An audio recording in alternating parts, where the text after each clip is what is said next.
Hello, friends. Welcome back to the Trauma Patient, aka the Black Plague.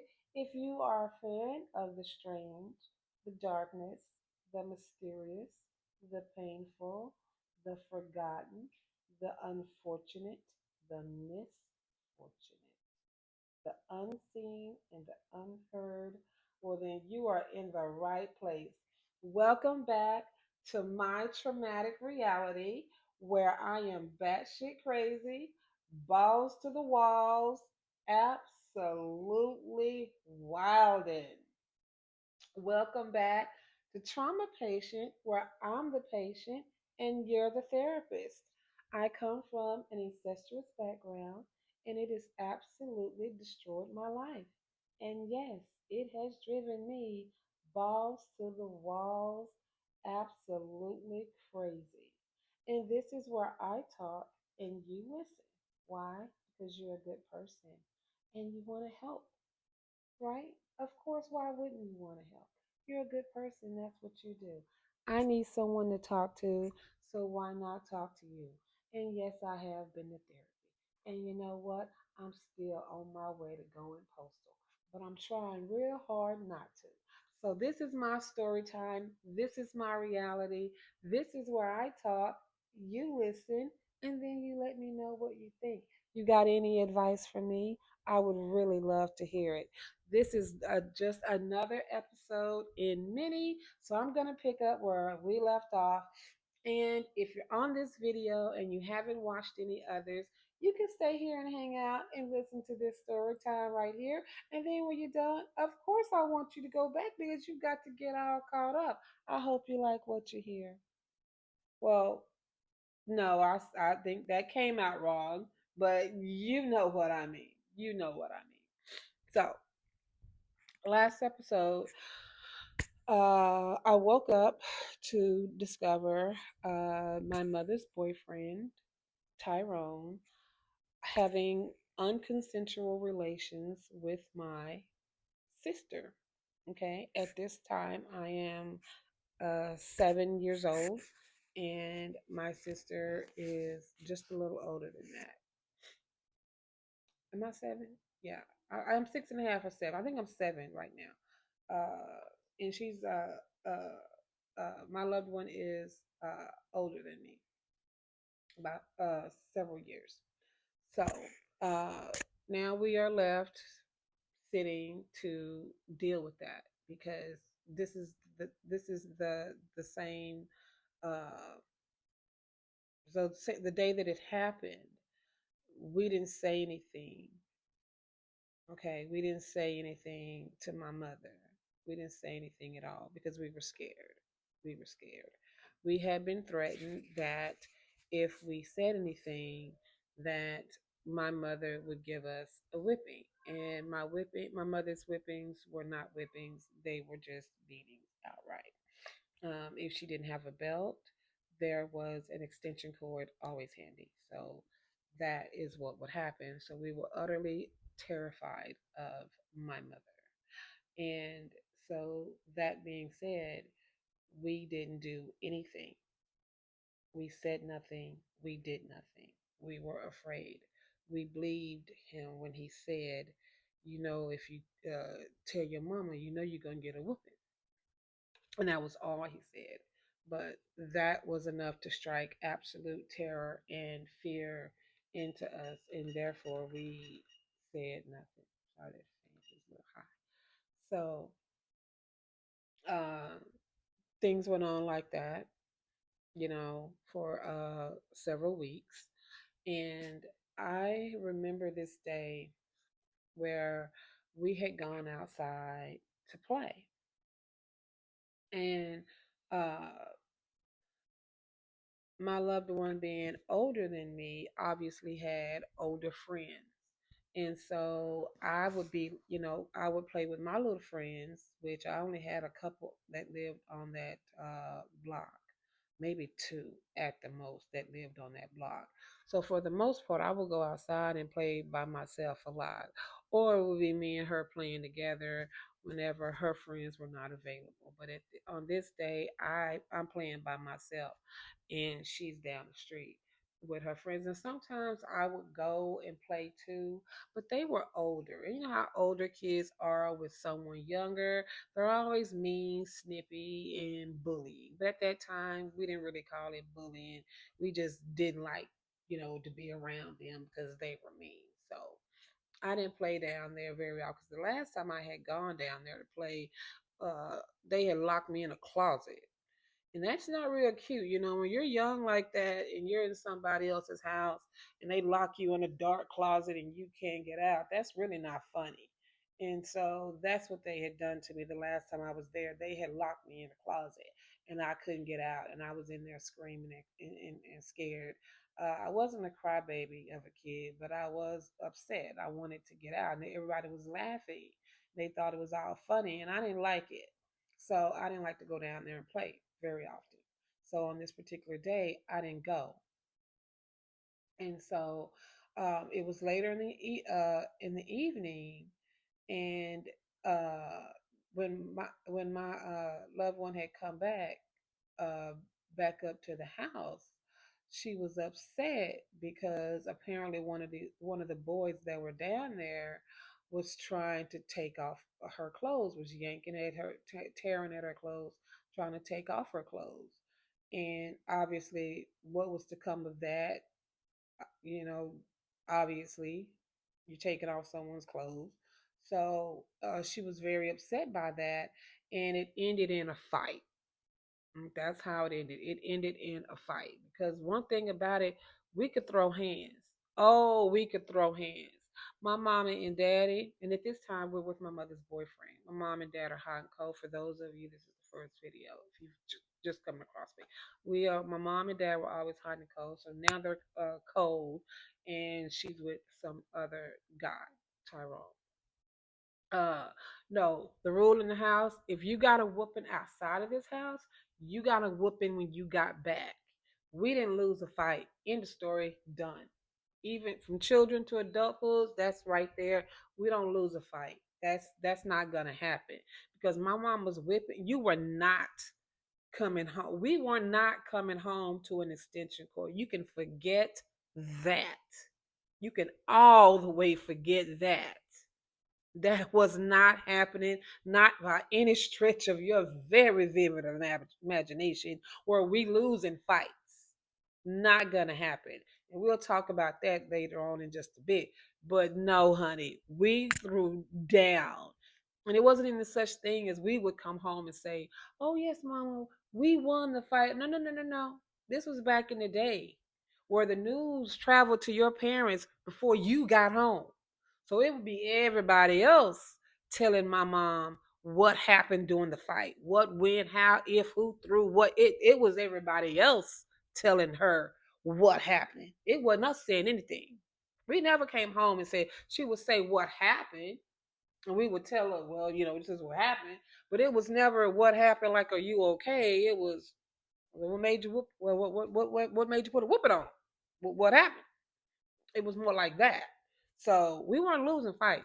So she had been fighting, and my sister wasn't losing a fight.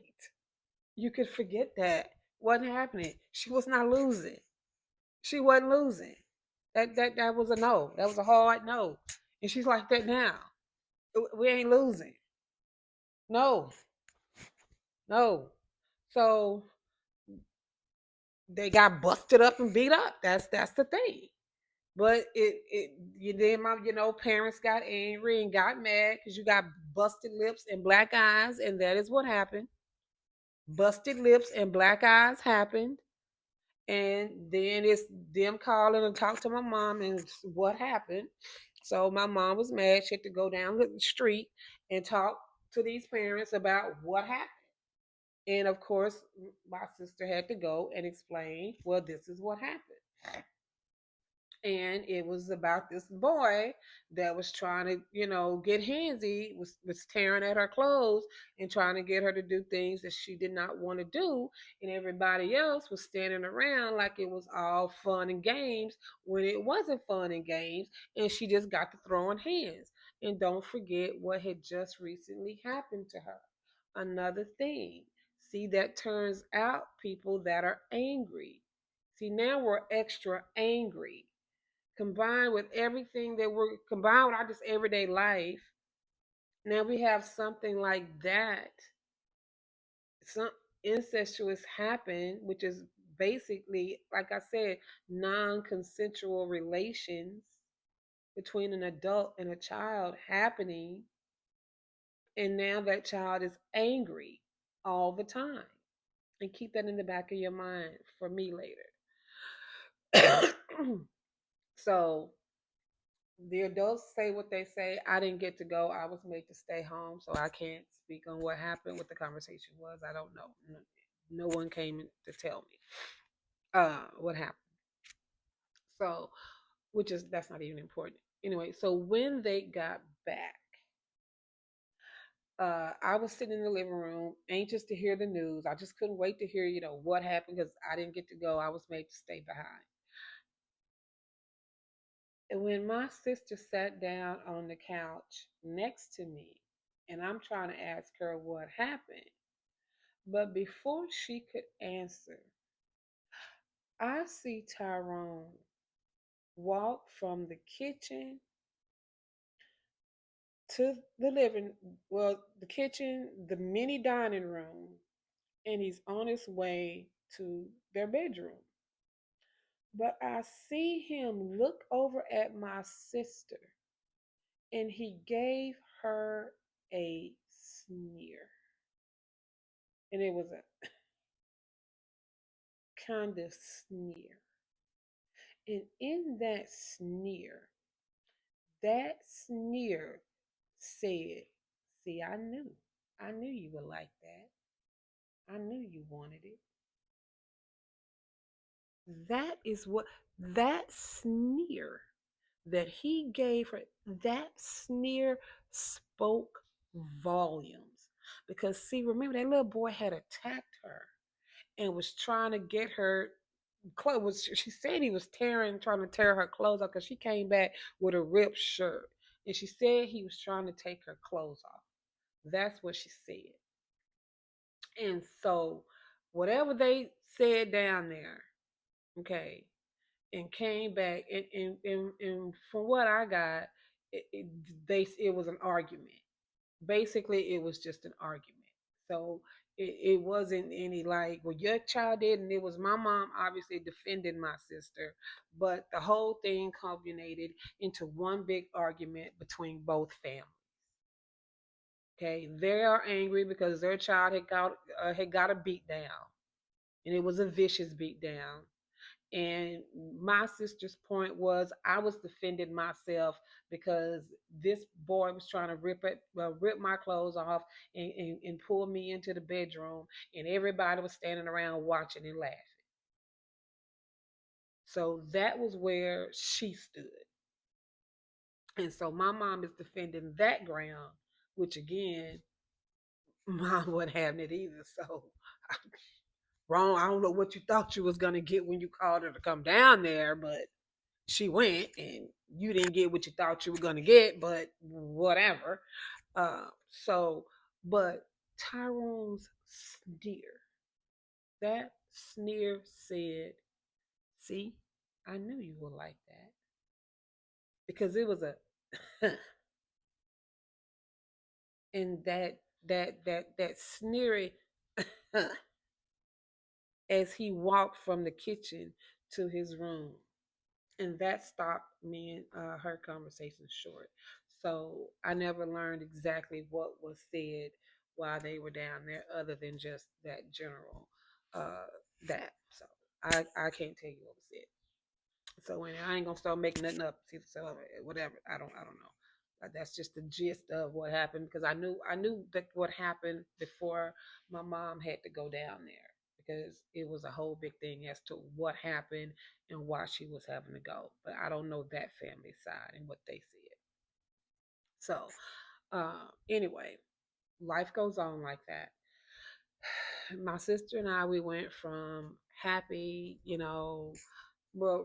happy for our situation, relatively happy, playful, energetic, all the things, to just being now these recluse hermits that don't really say a whole lot, don't really do a whole lot, really kind of keep to ourselves. Yeah, we play, we hang out with friends, and there are joyful moments with our friends at school and things like that, and even some at home.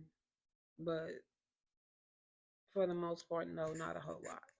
So weeks and weeks go on. My mother and Tyrone are on shaky ground. Now they're starting to argue a lot. They're starting to argue a lot. And we wasn't mad at because we knew our mom. We knew where that was going to go. We knew that relationship was going to be over. She's not the kind of woman that's going to sit around with arguing. You're not going to argue, argue, argue, argue, argue, argue. That's not her. It wasn't her then, and it's not her now. She's out. She's out. It's something she passed down to me. I'm not that either. You're not gonna be all no. I'm gonna shut that down. Something's gonna you or me or we are leave. It's not that. It's not that every day, all day. It's not that. So we know where this is gonna go, but for us, it's not going fast enough. And then my mother gets some news. She's pregnant. Yeah, she's pregnant. And when my mother tell us, I'm sorry, ooh, I'm adjusting the phone. Oh, right there, my camera. Okay. Sorry about my hand up there. When she tells us, she's neither happy nor sad. It just is. But I tell you who was sad, us. Oh my gosh, us. Um, that was one of the saddest moments in my life because I knew that, oh my goodness. And for some reason, I knew that my mother's third child was going to be a boy. I knew that. And yes, I do have sight. So even though you can't tell from this right here, by the way, quit staring at it. I have a detached retina. That's why I have this here detached retina. So I'm blind in one eye, can't see out of the other. So until it repairs, I've gone to the doctor, did all the things, and blah blah blah. So it just takes a little minute. So I'm still with this little patch on.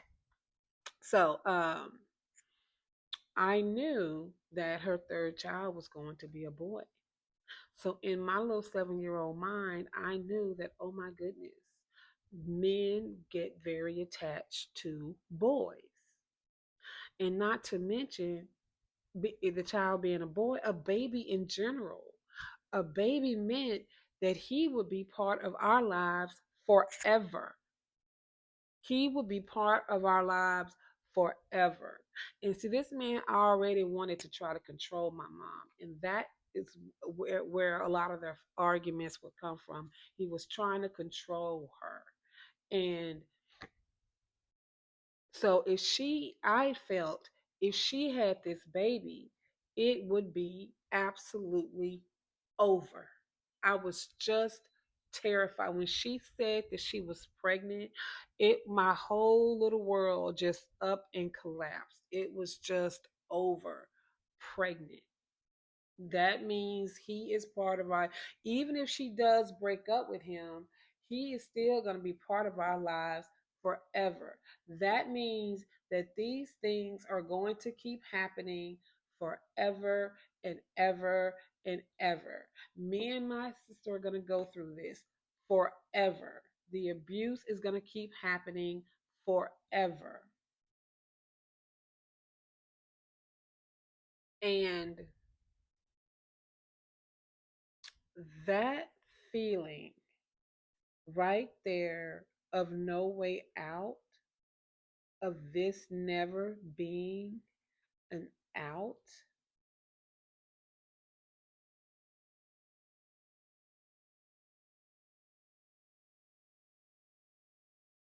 it is one of the loneliest feelings that you could ever feel. one of the loneliest feelings you could ever feel. It is just so hopeless that terror and pain will be your life forever, which it has been my life since then. So for me, I guess that's been forever. But to be seven and feel like that, it's just so very lonely. I cannot stress that enough. It's so very lonesome. So one Saturday, uh, my mother had well, it wasn't Saturday. It was early in the week that I remember her asking him to move this planter. It was a cement planter on the front porch. And she asked him to move it. To where, to how, to that. I didn't hear that. But I did hear her ask him to move the planter. And I didn't notice that he had gotten to it, but I really didn't look either. I didn't know what which where how she wanted to move. But I remember her asking earlier in the week for him to move the planter, and I forgot all about it. Right? That my name is in Tyrone, so I remember hearing her ask, and of course I forgot all about it. I'm sorry. And so I'm outside playing. Me and my sister were both outside playing, but she's kind of off doing her own thing with somebody else, and I'm over here by myself playing. And I see her come out on the front porch and move the planter. I don't think anything about it. Man, she's moved okay. She moved the planter, and after she moved the planter, she went down to the candy house, Mr. Perry. She went and got a soda. And I remember that distinctly because I asked her earlier in the day if she could give me 50 cents for a soda, and she said she didn't have 50 cents. And then she took herself down there later on and got herself a soda. That was selfish. But either way, I digress. So that's why I noticed that. So she had gone down there to get a soda. And when I saw her walk away, she had on this cute little sword set that she would wear. Uh, and it was pink.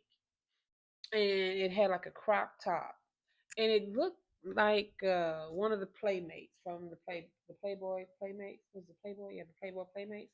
It looked like one of the Playmates little outfit, and it was real cute on her. It was pink and white, and it was a little short set kind of thing.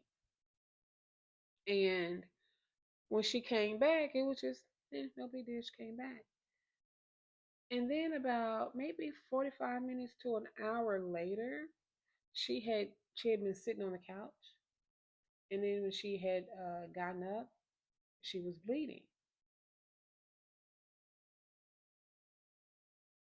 Now I know y'all gonna think bad of me, okay? I know y'all are gonna think bad. But before you just think bad, please go back. This is your first video. Go back to the one right before this, and please watch all the rest. But do go back to the one directly before this one, before your little judgy eyes, and you get to type in that comment section. Just go back to the one directly before this one, before you comment, okay? And I know y'all are gonna think so bad, but I'm gonna tell you the truth because I came here to tell the truth, and you can't get help if you're lying. So when she was bleeding, I knew what that meant.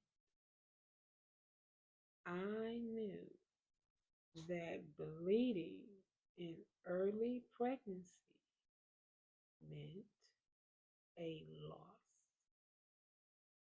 I knew that. Like I said, y'all, there was never a taboo subject. I knew precisely what was happening with her body. And oh my goodness, the skies opened and the sun started shining. The birds started singing. No, they weren't singing. The birds started singing. Oh my goodness. I know there is a God. I know there is a God. sneak a color purple in there right quick. So I was like, oh snap. We were both so. Of course, we didn't show that. But inside, we were singing a song and we were dancing a jig because that meant, oh yeah, because see, they had already been arguing, and see, he thought he knew our mama. Oh no, we know our mama, and all of that fussing and arguing. No, you wasn't gonna last long, honey. You need to learn to keep your mouth shut. Okay, that's what you need to learn to do. And since you can't seem to get a handle on that, it ain't gonna be long before that's a wrap. Okay, no, but I know y'all gonna think bad of me. So anyway, when she said she had to go to the hospital, Parkland, which wasn't that far away, we knew that, okay, there was a chance that there was going to be a loss. And so, oh yeah, yeah, that was just happy days are here again. This film,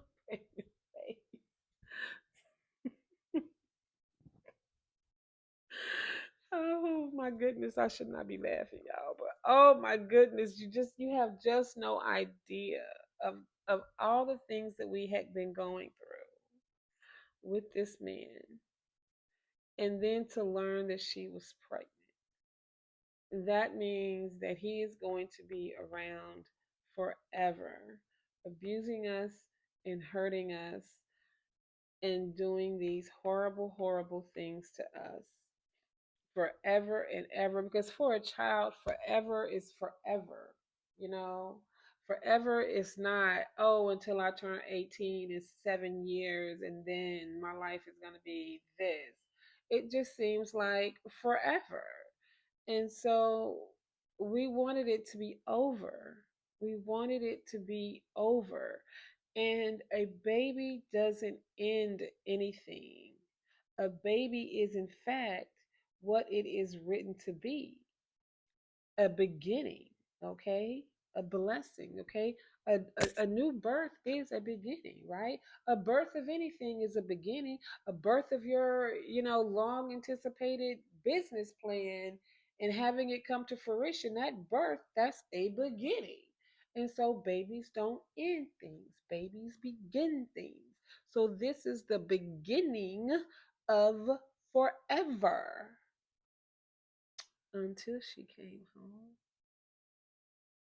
And then we were sitting on the couch. I think we was watching just whatever on TV. And she said she lost.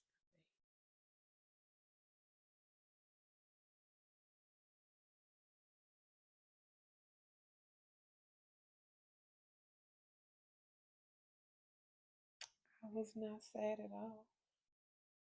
I was not sad at all. And then what was to come after that?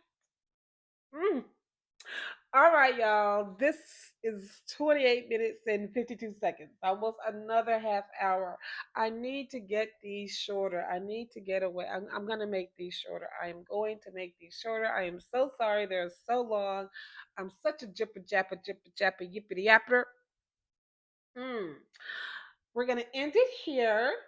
Thank you all for hanging out with me, trauma patient, the Black Plague, aka Pamela La La. Don't forget to subscribe because obviously I'm coming back. I'm 7 right now. Then I've got a whole lot of growing up to do. So come back and we will continue this conversation.